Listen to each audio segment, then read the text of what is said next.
Reggie asked me to speak on admission issues and enrollment shifts, and my subtitle is 4 Trends That May Portend the Future. I may be the only person in the room that has a master's degree in classical philology, which is a fancy way of saying Greek and Latin, ancient Greek and Latin. So I try to use my Latin every chance I get, and rarely do I get the chance. So portend is a good Latin word to stretch out. It actually has 2 different meanings in English. One of those can just mean a sign, something momentous. The other can mean a warning, something calamitous. And it'll be up to you all to decide which of the 2 apply to these trends that we're going to talk about. We're going to look at a lot of data this afternoon. And I'm reminded of a quote from Jim Barksdale, who was the former CEO of Netscape before it became Mozilla Firefox, one of the early web browsers. And whenever he would get a group of professionals in a room, his line was this: if we have data, let's look at data. If all we have are opinions, then let's go with mine. So I'm going to give you some of my opinions this afternoon, but hopefully we'll have a lot of data that you all can make your own interpretation for, because as you know, data can be used in a lot of different ways.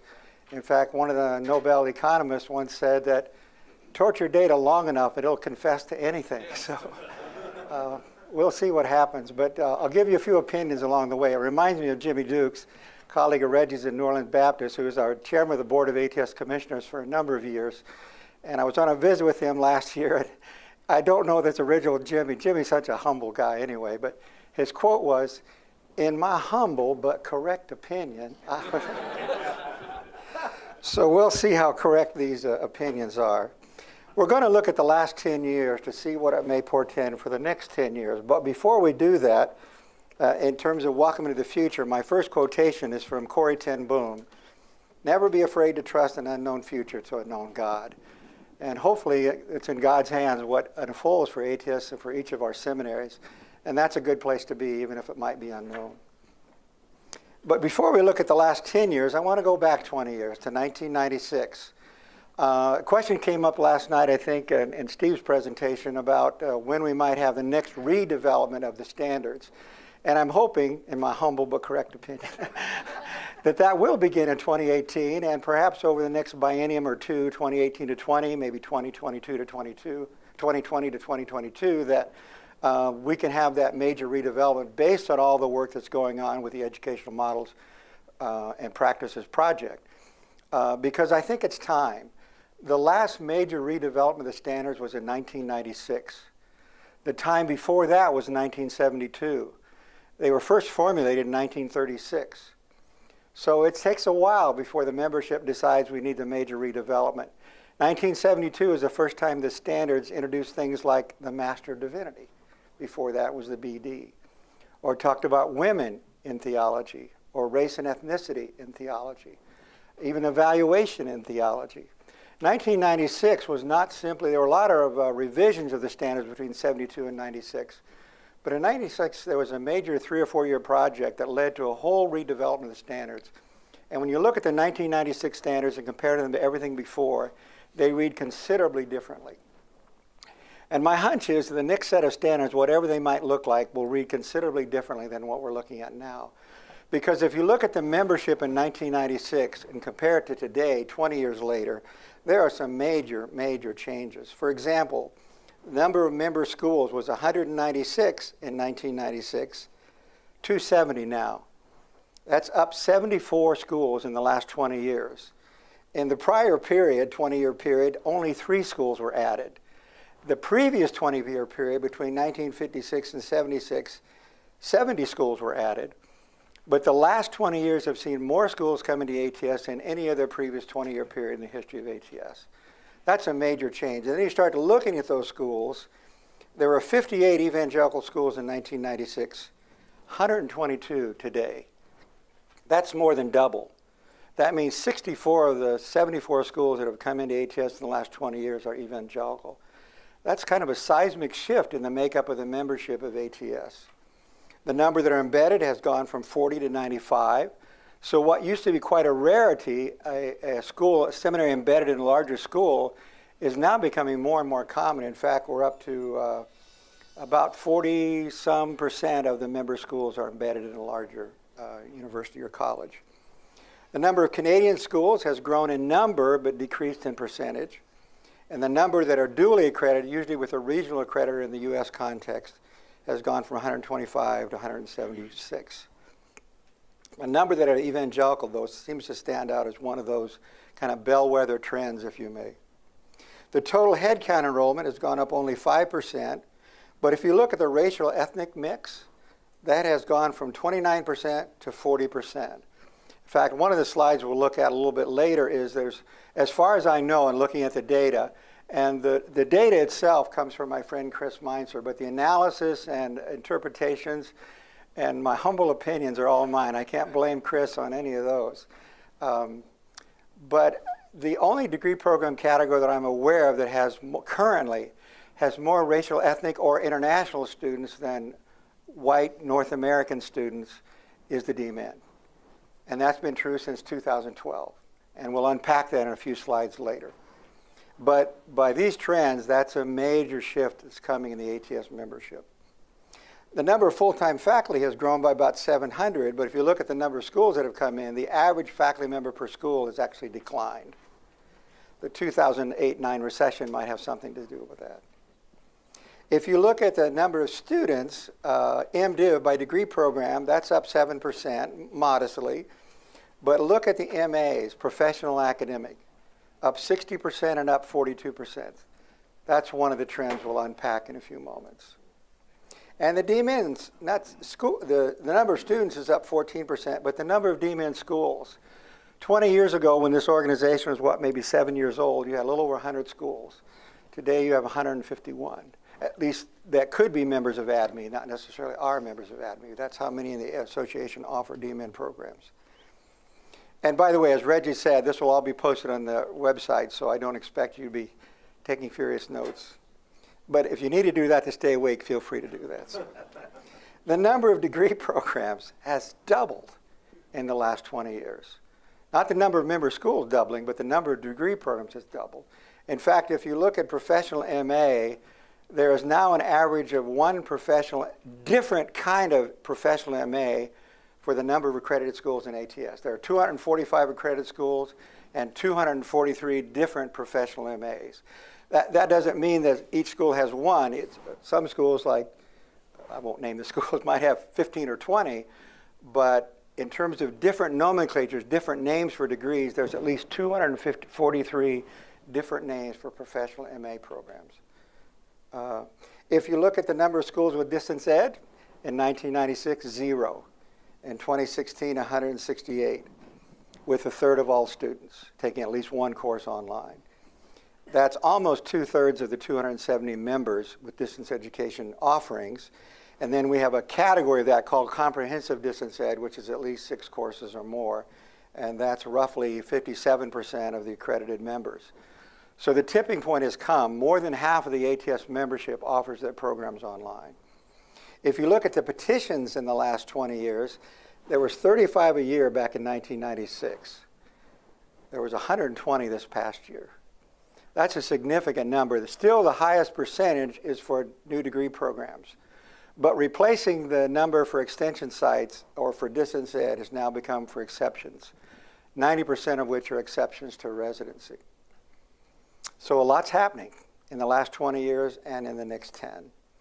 So if we look at the last 10 years for enrollment trends that may portend our future, if the enrollment trends over the last decade, that's a big if, but if they were to continue, during the next decade, we could have for the first time more MA students than MDiv.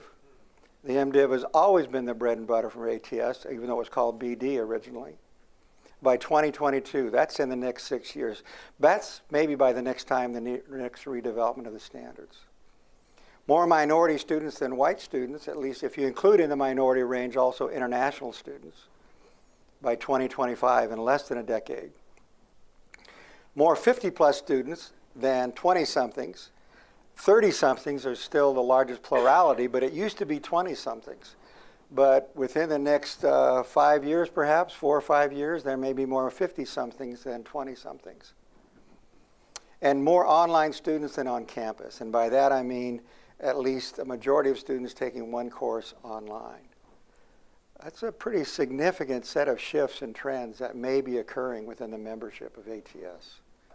So we'll look at the next few slides, show how that could happen, looking at downward, upward, and steady trends in ATS enrollment. So first of all, the overall head count. Steve showed you some slides last night that had head count and mainly FTE. This is head count only, not FTE. Down 11% since 2006, which was the peak. That was the highest point of ATS enrollment. Down 4% since the 2009 recession versus 8% before. So the decline has slowed. In fact, if you look at, first of all, much of professional graduate education is down since 2009 recession. In fact, law schools are down 20%. About the only professional graduate schools that are up are health professions and business. The 2015 increase in headcount is the first increase in a decade not due to adding new schools. There was a rise here in 2010, but we brought in a number of new schools that accounted for that increase. There were no new schools added in 2015 because that's an off year in a biennium and we don't add schools in odd years. But still there was an increase, a small increase, maybe 100, 102 students, but that might portend something. As we look at how we unpack that by degree program, I think you'll see areas where that'll occur. There are two factors in the overall decline. The very first factor is non-degree students, down 52% since 2006. And one of the little secrets about all this data, by the way, comes from the member schools. Every fall, each school submits the annual report form, and the data that you supply is what gets aggregated into the data that we're displaying right here. So it's your data, not ATS data. But in 2006 and for a few years prior to that and even a few years after that, in hindsight, it looks like some schools were over-reporting non-degree students. And you know the old admissions test for a really non-selective school? Which hand has the rock in it? You know, that's one of those. So for certificate students, sometimes if you count that way, just over half of the total decline. Non-degrees are down 31%, but look at this. Degree completions are up 3%. So half of the loss in the headcount enrollment for ATS schools is not due to students wanting a degree. It's students just looking for taking some courses here and there. That's where much of the loss has occurred. There's one other major place where the loss has occurred, and that is in a degree program, and that's the MDiv. Down 14% since the 2006 peak. In fact, if you put the decline in non-degree students and the decline in MDiv students together, that accounts for virtually all of the loss since 2006. So the non-degrees and the MDiv degree. But that loss in the MDiv degree says something significant about where the membership is headed in terms of what the students are requesting, what degrees they're enrolling in. So what does the decade-long decline in the MDiv mean for the future of the DMin admissions? I know that question came up last night, and for some schools it may be a few years off before that catches up because there's a long wait between MDiv completion and DMin enrollment. But for many schools, there's not that long a wait. In fact, for many schools, it could be 3 years because of the post-MDiv ministry experience, and even that has a 20% exception. And some of the petitions the Board of Commissioners is receiving, and they'll get another one at this next meeting, is for an exception to the 3-year post-first graduate theological degree for ministry experience. So we could be going back to DMin. This would be an interesting conversation the DMin peer group might want to have, is the very first set of DMin programs ATS approved was called In Sequence. We went right from the MDiv right into the DMin. So I wonder if that's something old might become new again, that there will be a trend among ATS schools to look at in-sequence DMins that come right from the MDiv right into the DMin. I don't know, but that would be worth, I think, exploring. By contrast, those were two downward trends, non-degree students and MDiv students. Look at professional MA, especially since 2011, up 10% since that low.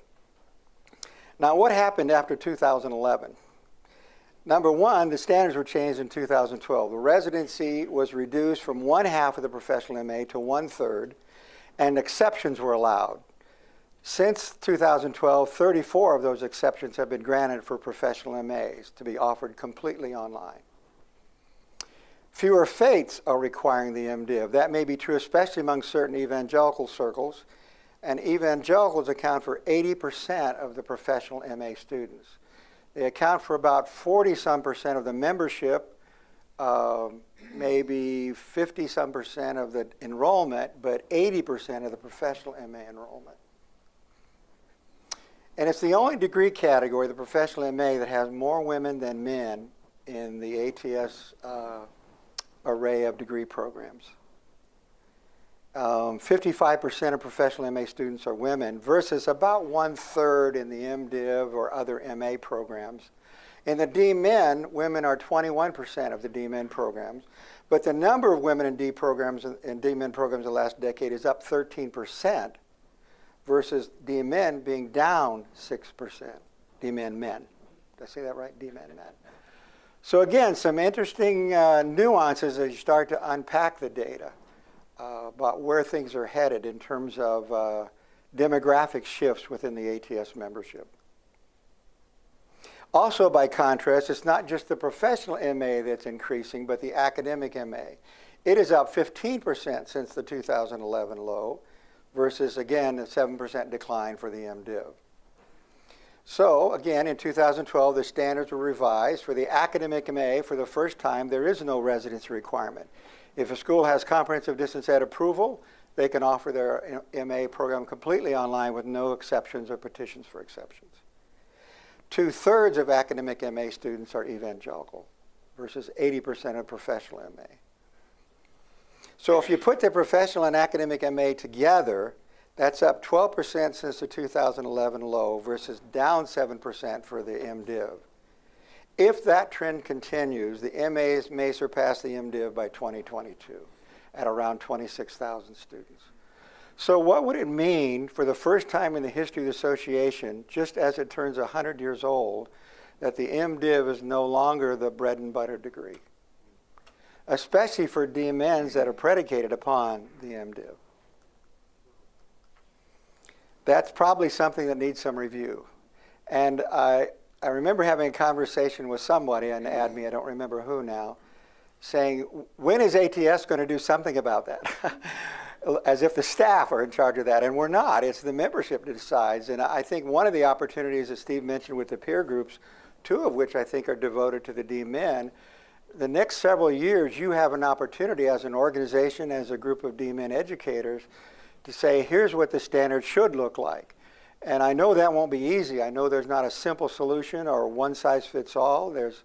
But one of the interesting things that I see as a fairly new person to ATS is that historically, ATS has tended to say this position or this type of program or this type of delivery system is the privileged one, and everything else is measured against it and has to prove itself against that.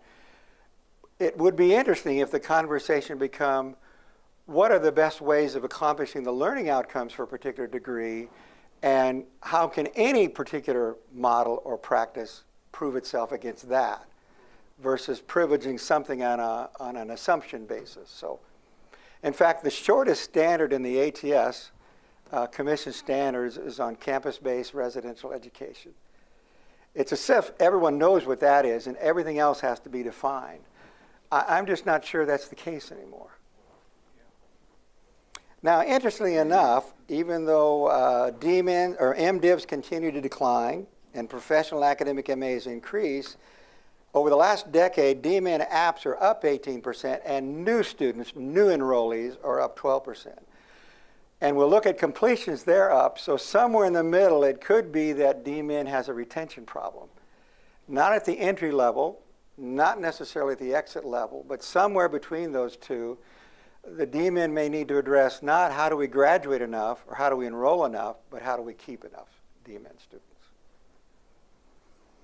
So here are some DMin trends. It's down slightly, 1% since 2011 versus down 7% for the MDiv. The spike in 2012 was due mainly to 2 schools. They account for about 2/3 of that. Plus in 2012, the DMin residency requirement, the pre-2012 DMin residency standard read that some DMin courses could be offered off campus, meaning that virtually most of them should be on campus. The new standard reads, you could probably quote it, what percentage of coursework needs to be offered on campus? 1/3. So that's a pretty radical difference from a majority or most to 1/3. So that may have some impact. I don't know. That it needs to be tested. If you want to unpack the DMINs schools, the average DMIN enrollment is 59. The median is 31. That should tell you we have a lot of schools at the high end. Half of all schools have fewer than 31 DMIN students, half have more. One school has over 1,000 DMIN students. 6 have 200 to 500. Notice the gap here. Nobody between 500 and 1,000, but one over 1,000. 17 have 100 and some students. And those 16%, those 24 schools account for almost 60% of the DMIN enrollment. So it's not a bell curve. 23 have 50 to 99 students, 53 have 20 to 49, 51 have fewer than 20. In fact, we have several schools that have 1 or 2 DMIN students. Yes, how can that be a community of learning? They're consortial schools, so they might contribute 2, another school contributes 4, and another one contributes 5 or 6. So of those 127 schools, 85% almost of the member schools, they account for less than half of the enrollment. Yes? You don't happen to have the corresponding numbers from 2006, though? I do not. I don't know if it would be radically different. A lot more programs from 96. Yeah. Oh, from 103 to 151, right. A lot more programs, which means, and if the numbers of enrollment, even if they were steady, right, would mean that the program, per program enrollment would be down by a third. My hunch is that we get petitions for new DMIN programs at almost every board meeting, Board of Commissioner meeting. And those tend to be petitions for smaller enrollment. So we're adding more and more schools, but we're adding more and more schools at the lower end of the DMIN scale, enrollment-wise. So that might also be a factor in this. But I could calculate that. It wouldn't. I've got all the data that Chris Meinzer has given me, but I just didn't run it here. So, and another way of looking at it, this past year, almost half, 74 of the DMIN schools grew by an average of 9 students. I mean, half of those grew, and the average growth was 9 students. 7%, 10, stayed the same enrollment. A little less than half, 44%, actually declined by an average of 10 students. So the decline average was higher than the growth average, meaning there's this slight decline right here. So the past 10 years, again, if you look at it by ecclesial family, evangelical DMIN enrollment growth is up 7%. They account for a little over half of the DMIN schools, but 70% of the DMIN enrollment. Mainline enrollment in DMIN programs is down 17%. Excuse me, they account for 40% of the schools and a little over 1/4 of the students. Catholic Orthodox seminaries, it's a small number, down 15%. 8% of the schools, 3% of the students. So when you break it out by ecclesial family, you can see some of the differences going on there as well. Tom, is that the only 3 categories y'all have for ecclesial families, or is there some further breakdown within them? The only one that's not up there, and there's only one of those, that's Anabaptist. And Steve, you can help me out here. The ecclesial families is kind of an internal rubric, is that correct? Yeah, certain things fall along those categories pretty nicely. Financial differences, enrollment patterns, but it's not hard and fast categories that we impose. It's a fairly loose way of identifying what school is evangelical. Because especially with the first 2, you know, there's probably a pretty good bit of subcategories that would be broad, you know, across the way. Yeah, that's a really, it is not a nuanced approach, if you will. In fact, one of the things I had to learn when I came to ATS is that you can have evangelical in your seminary name, but that doesn't make you evangelical. So, Garrett, evangelical probably would not describe so. Evangelical, the name, how does that go together? Well, in all seriousness, when we first got accredited, I think we had a special category unto ourselves. Yeah. Is that right? They categorized us as a protest seminary, I think. No, seriously. Okay, right. So we were an odd category. Right. You wouldn't be the first protest seminar in ATS, I think. fact, Dan Elshire has often said when he meets with a group of ATS member schools, there's probably not a seminary in the audience that didn't begin over a fight. Another trend, and that's degree completions.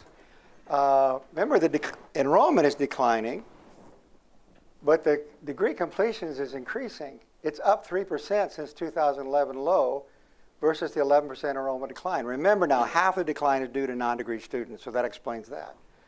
Part of it, at least.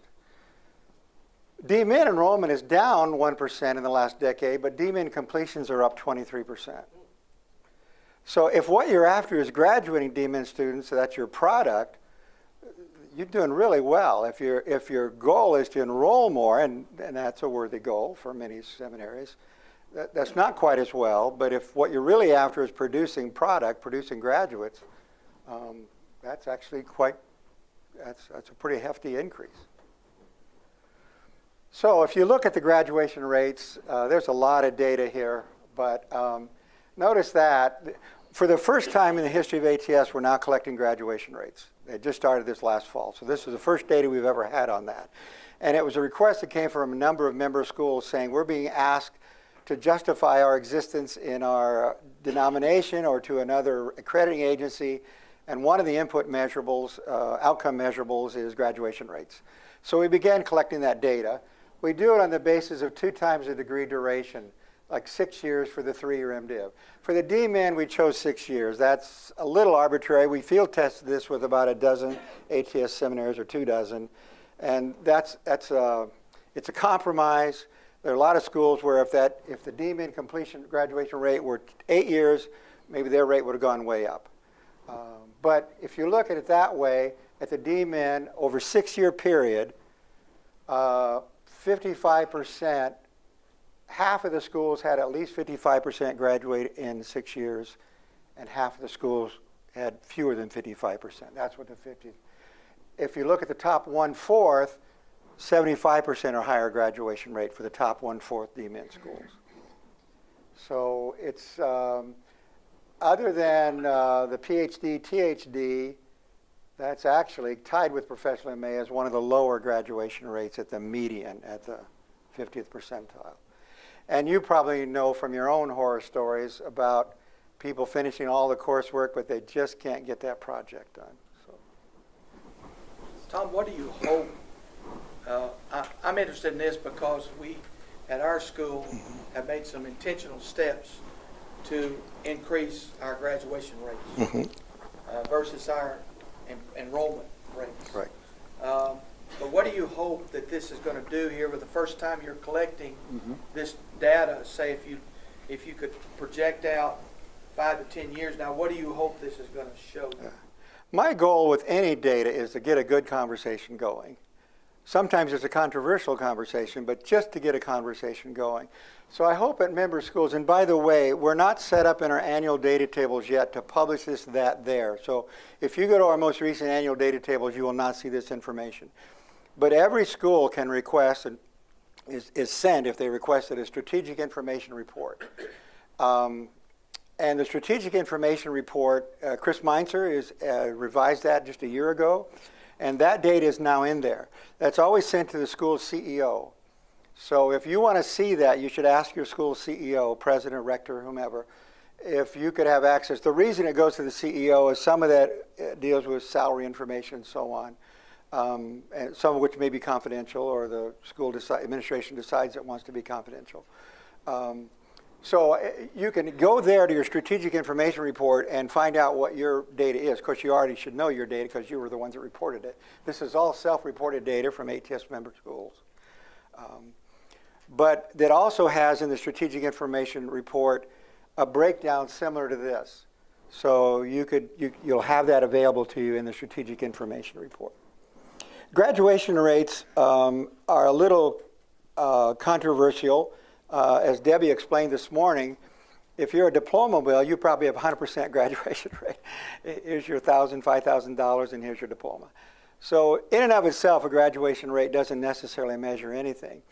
But if you were brave enough to come to the workshop this morning at the Department of Ed and the DMin, you know that that's one of the variables and measures that is being held up in high regard in the public arena, at least in the U.S. context.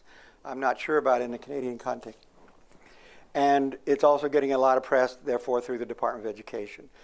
Graduation rates for graduate students are notoriously hard to calculate. In fact, if you're a duly accredited school, you fill out every year the IPEDS, if you're a Title IV participant. And the IPEDS doesn't even ask for graduation rates for graduate students, only for, and even there, it's only first-time, full-time freshmen for 4-year programs. That's the high press data out there. But I understand why member schools have been asking for this, because hopefully it will start a good conversation. I mean, if at your shop you're graduating 30% of your DMin students in 6 years, is that worth a conversation? Yes. How do you calculate, is a person considered in the program once their application is approved, or do they attend the first class? Right. Where's The formula we use, try to keep it as simple as possible and perhaps too simple. The report form says go back 6 years ago fall. Whoever started your DMin program 6 years ago fall, count now 6 years later and how many of those have graduated. If they started a DMin program, this might be true for other programs, but it's only degree seeking. So if they just enrolled as an auditor, that doesn't count. But So if they apply, they're accepted, but they never attend, are they still? no, they have to actually be enrolled and in a class. And attend at least Right, the first? right. And the tricky part is some schools say, well, but we don't start any DMin cohorts in the fall. We always start in the summer. Well, you have to report DMin enrollment, fall DMin enrollment, in another annual report form. So we're just saying, if you choose to include in your fall enrollment the people who start in the summer, that's fine. Just count those then. So, and the 6 years, maybe in your shop it would be a more accurate figure if you looked at 8 years. We had to pick some reasonable approximation, and that was the one we picked. So, if you looked at IPEDS data for undergraduate programs, it's either 4 years or 6 years, which is 100% or 150%. The reason we went with 2 times is that there are so many part-time students at ATS seminaries and so many stop-outs that it just didn't seem reasonable to use an undergraduate formula for a graduate program. So. The other interesting thing is the placement rates, and this is a little shocking for me. In fact, I think there's something wonky with the data. Not this, but how it's being reported by member schools. For all schools, we've been doing this for 4 years now, so this isn't brand new. 77% placement rate, but for the DMin, 71, and look at that. You think, wouldn't it be 100%?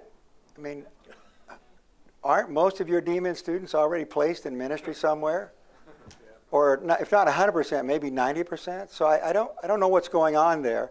Our placement rates have 5 or 6 different variables on the annual report form. If you're placed in a vocational position like ministry, paid or unpaid, that counts. If you're placed in a non-vocational position, meaning I didn't really want, it wouldn't typically apply to a DMin, but it could.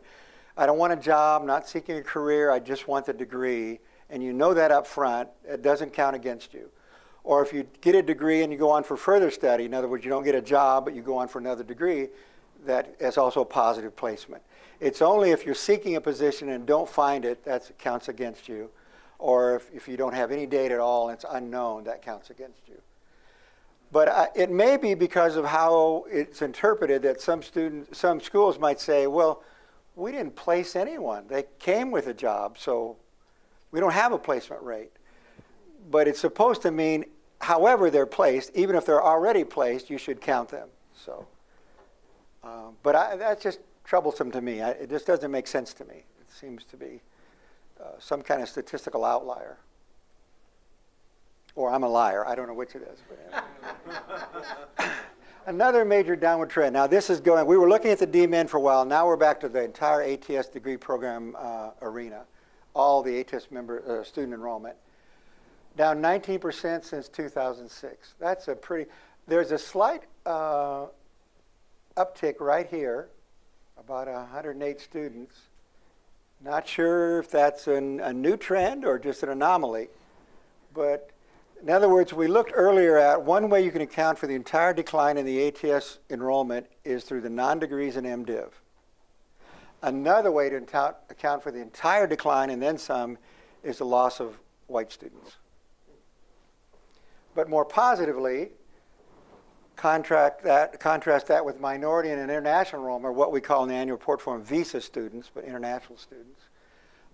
It's up 9% since 2006 versus the 19% decline in white enrollment. And pardon me if I'm using terms loosely here, but I'm just trying to use shorthand without going into all the nuances. So the slight decline right here in minority international enrollment is due mainly to some small decreases in African American international students. We had a number of schools that have reported to us in the last couple of years, and this applies to some DMIN programs, a lot of difficulty now getting Korean students, international students with visas and so forth. Has anybody experienced that? Yeah, okay. And it isn't because of Korean immigration laws, it's because of U.S. immigration laws. So Well, that's we're become... we're finding that not to be true. Really? It's more... We're finding it's more on their end, because we, in Louisiana, we got our Louisiana senator, Okay, their office to look into it for us, okay. internationally, and we found, and they investigated for us, and we found out it was the issue from Korea. Okay, because what we'd heard is the U.S. Embassy in Korea was not renewing visas for DMIN students to come from Korea to the U.S. But if you found out differently, then it seems to be a mixed bag.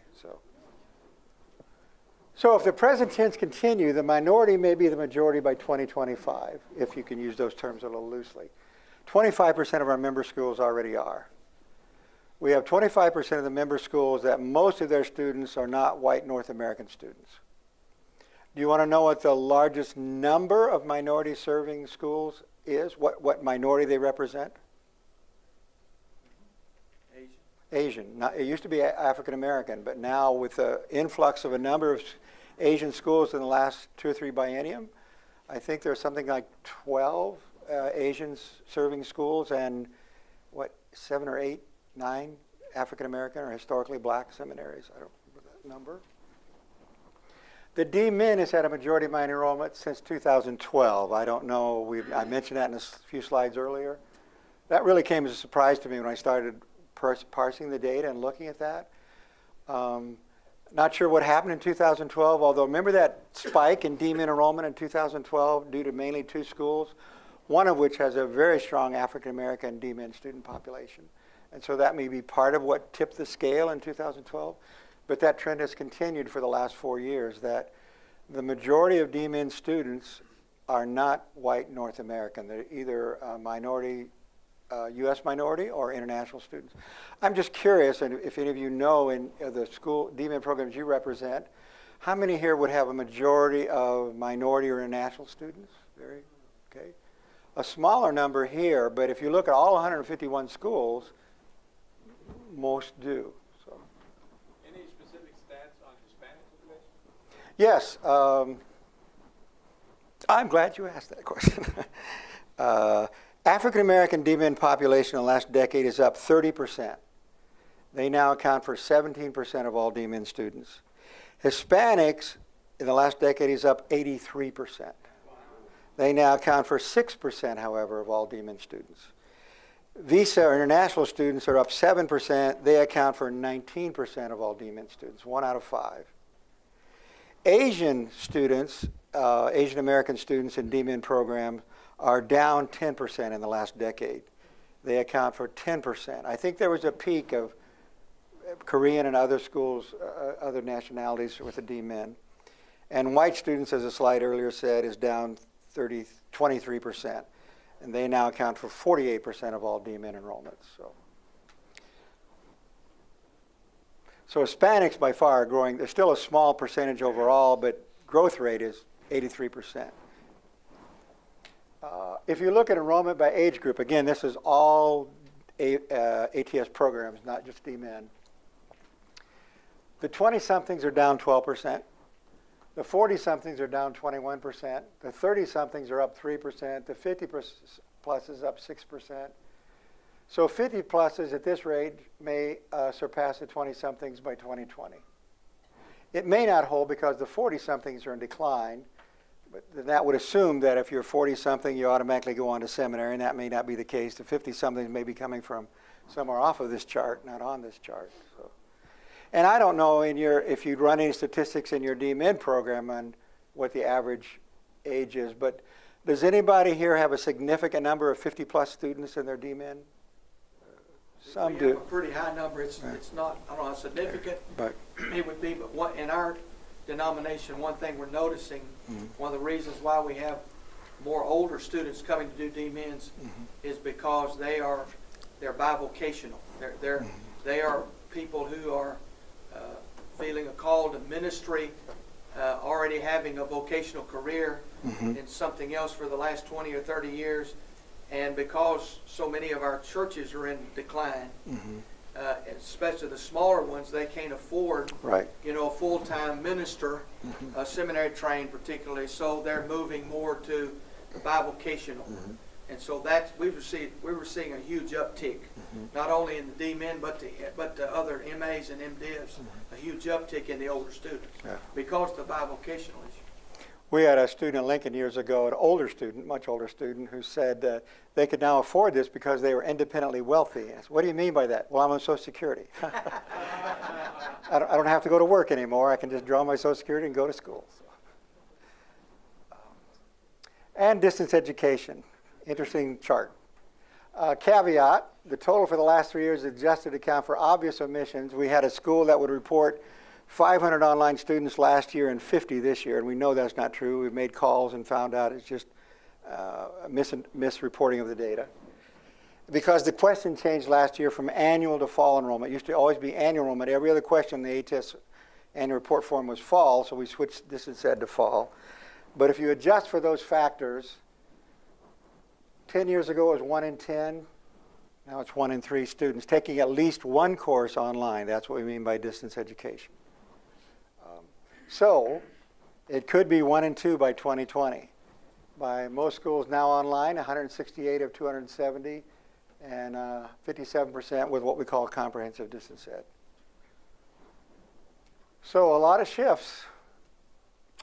10 years ago, the typical, not the most common, but in other words, not a majority, but a typical student was white in the 20s pursuing an MDiv on campus. 10 years from now, minority over 50 pursuing an MA online. That could be the future of ATS. And that's all the data I've made up for this afternoon, so we have time for any Q&A.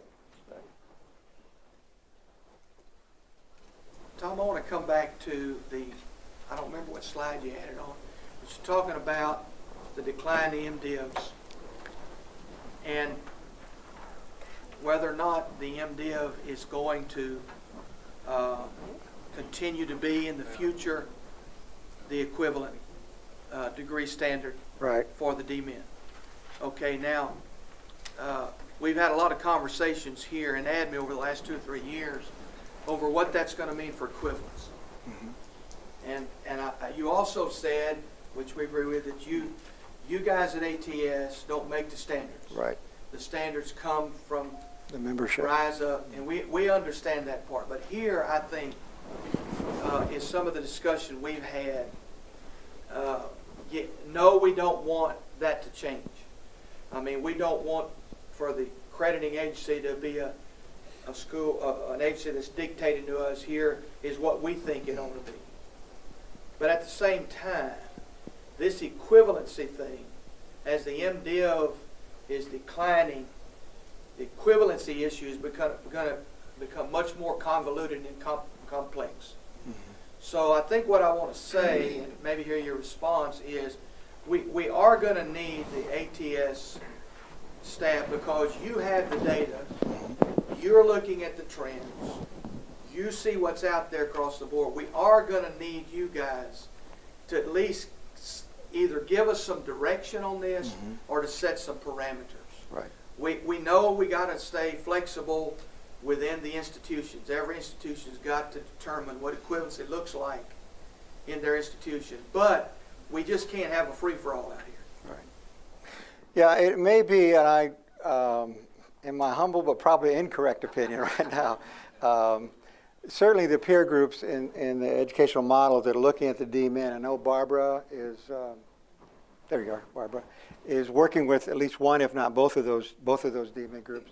So that could very well be a good project for those two groups to look at in the next couple of years, or a research project to gather data that could inform then the whole discussion.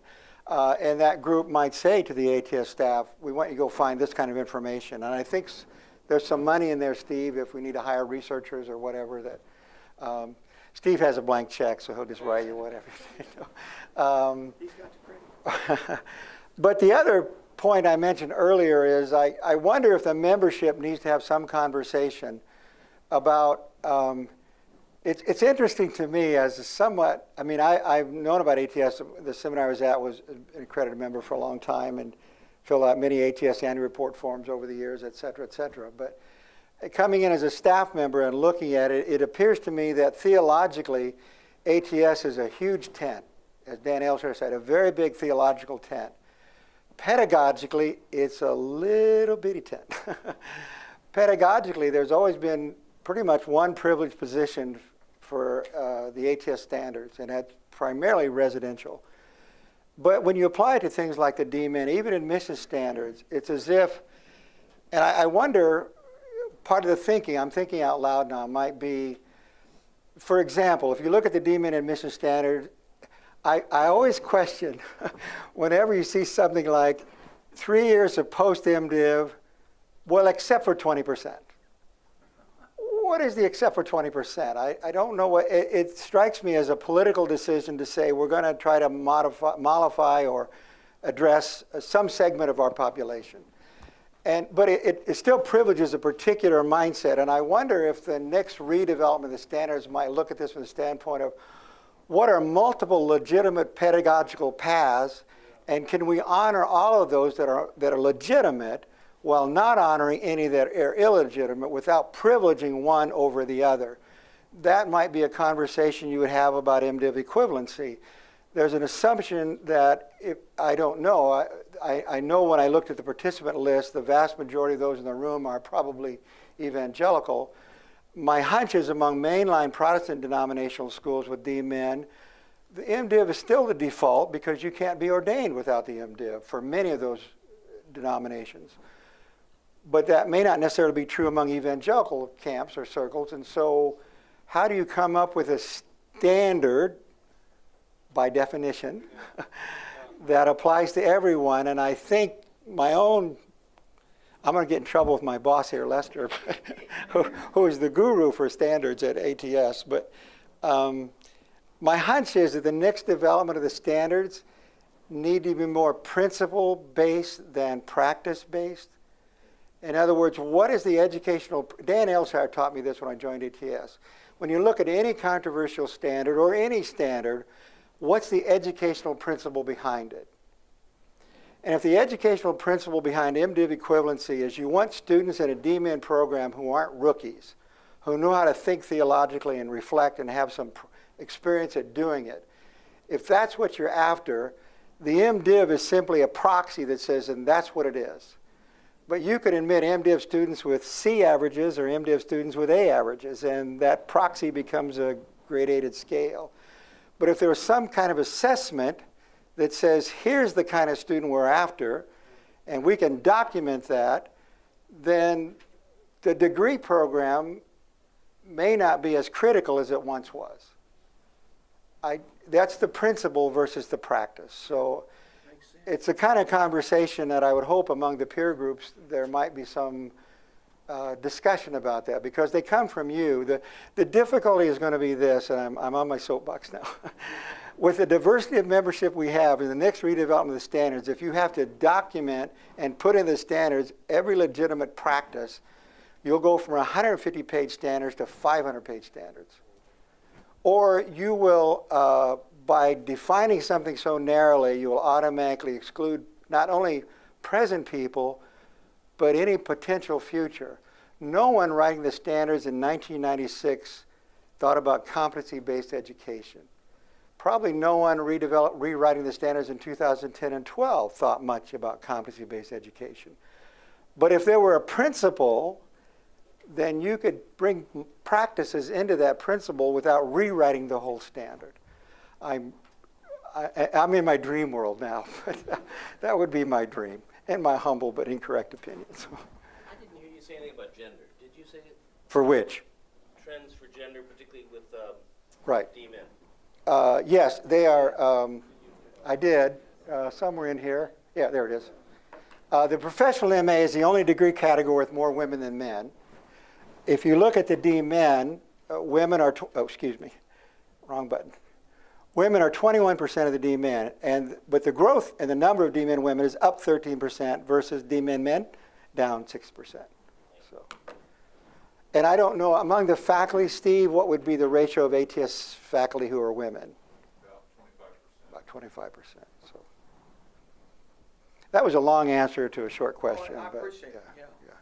Probably the number of hours, I think it varies so much with, some seminaries 72 hours for an MDiv, some 100 hours for an MDiv. Right. I know I'm running into this, ours is 93 hours. People get an MTS, get to ministry, level up, and they only have to level up to 72 hours, a lot faster than doing the whole MDiv. Right. How are we dealing with that? Yeah, I don't know how the membership is dealing with it. That's part of the issue. Anytime you look at a standard that has a number in it, it strikes me as problematic. And it always invites controversy, like 20% exception or 70. In fact, if you look at the MDiv standard, there's nothing about 72. It's 3 years. You have to go to the D-Min admission standard to find 72 as the MDiv equivalency. And to the best of my knowledge, and maybe Lester or others here could help correct me, that 72 came from the U.S. Department of Defense. To be a military chaplain, you have to have 72 hours of graduate credit to be accepted. And so I don't know where else that number would have come from. I've never seen that number anywhere else other than the U.S. Department of Defense. My apologies to our Canadian friends. And if you look at the 72 hours, remember now with advanced standing with credit, if you have a 72-hour MDiv, 1/4 of that can be advanced standing with credit. So you can actually offer a 54-hour coursework MDiv without any special permission. And we have ATS seminaries doing that. So what does that mean about MDiv equivalency? Let's say they'll review that. 72-hour MDiv, ES 7.2.3 or whatever it is. I used to have these memorized. Advanced standing with credit says you can offer up to 1/4 of a degree, master's degree, through advanced standing with credit. So 1/4 of 72 is 18 hours, meaning 54 hours of coursework plus 18 hours of advanced standing with credit equals a 72-hour MDiv. And the advanced standing with credit can be done through coursework, but it's not transfer of credit. It specifically says in the standard you have to have appropriate means of assessment. See Debbie's presentation this morning on documenting that they actually have the skills, knowledge, and competencies related to whatever coursework for which you give advanced standing with credit. So, for example, I had this conversation earlier today. You can't tell someone coming into the D-Min, you've been preaching for 10 years, so we're giving you 3 hours of credit for your MDiv in homiletics. But if you have a homiletics professor and they submit work to that homiletics professor that says they have the equivalent of my Introduction to Homiletics course, they have those learning outcomes achieved, you could grant 3 hours of advanced standing with credit without ever having taken the course. You following what I'm saying? Okay. And I'm telling you that's happening right now. That's because the standards allow it.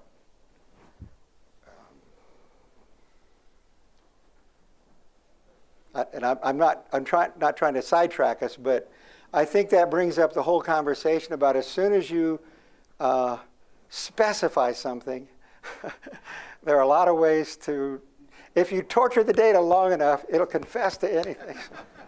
Yes.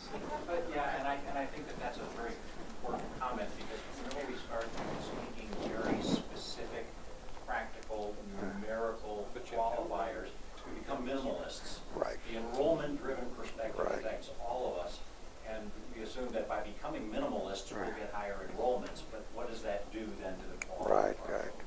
Yeah. And I think that's a huge concern. Yeah. I think Debbie's presentation this morning is, for me, the nirvana. If you can document this through assessment that they're doing what you want them to do or being what you want them to be or knowing what you want them to know, that ought to be the standard, not 72 hours or 18 hours, or I just hate to get down to reductionist count the numbers. As I maybe came up in my session, but statistics are stories without souls. Put some stories to it, put some soul to it. That's what theological education is about. And so don't just rely on the numbers. Just a comment on what you're saying, and that is that it is a lot easier, though, to count the number of hours. As dean directors, we're just pushed and pulled in every way, and the amount of time that we often spend on admissions. So what I'm realizing is that if you go to a more nuanced approach, you're going to have to show what you're doing and how you're doing it, and that is going to take more time. So I think we're going to have to rethink some of our admission stuff and what they do. They're going to have to get into the educational domain rather than counting credits. They're going to actually have to get into some kind of an assessment. Yes. That's going to put pressure on that department. It is. And behind you? I just wanted to say that we are considering these things in the groups. Okay. I mean, these are all issues that we discussed in our initial conversation. Yeah. So, Nothing new here. you don't have to worry that we're not thinking about those things when we're So can you do them really fast? yeah. The answer to that, I can tell you, no. I don't know. Am I out of time? Okay. Tom, what is the average number of hours, speaking of counting numbers, in professional MA programs? What is the standard? Well, the standard doesn't have a number of hours, it has number of years. The professional MA is a 2-year degree.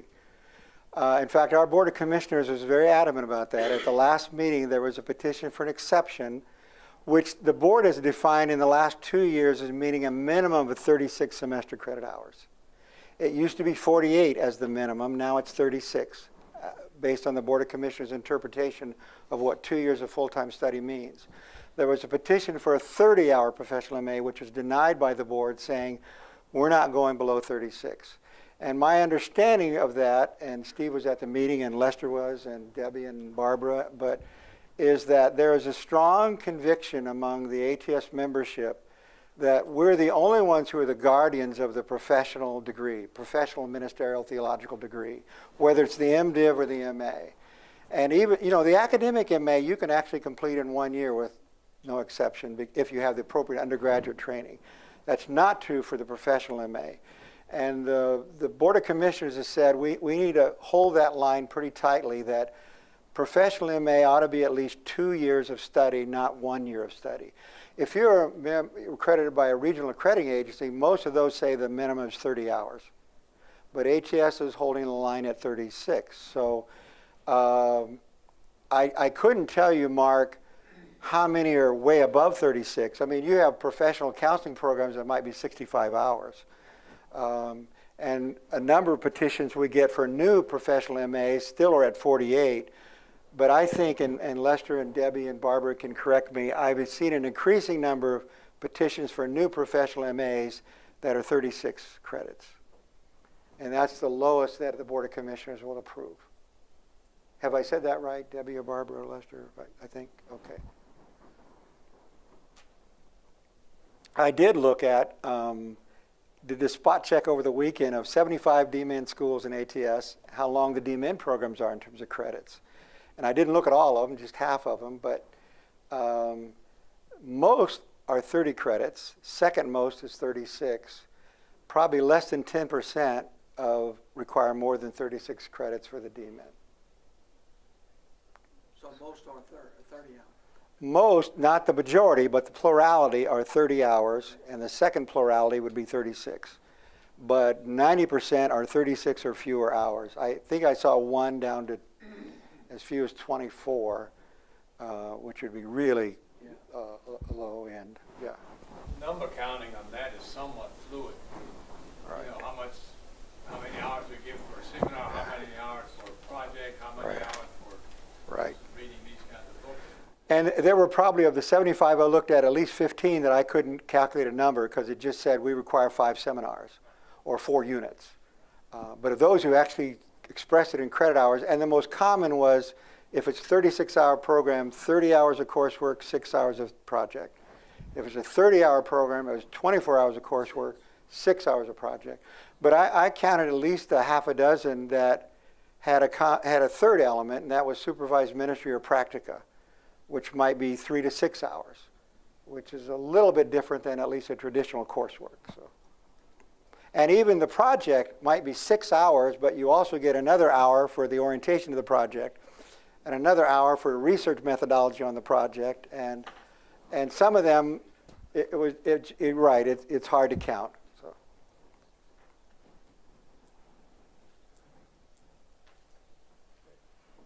I've said everything I know, so I'm going to quit. So.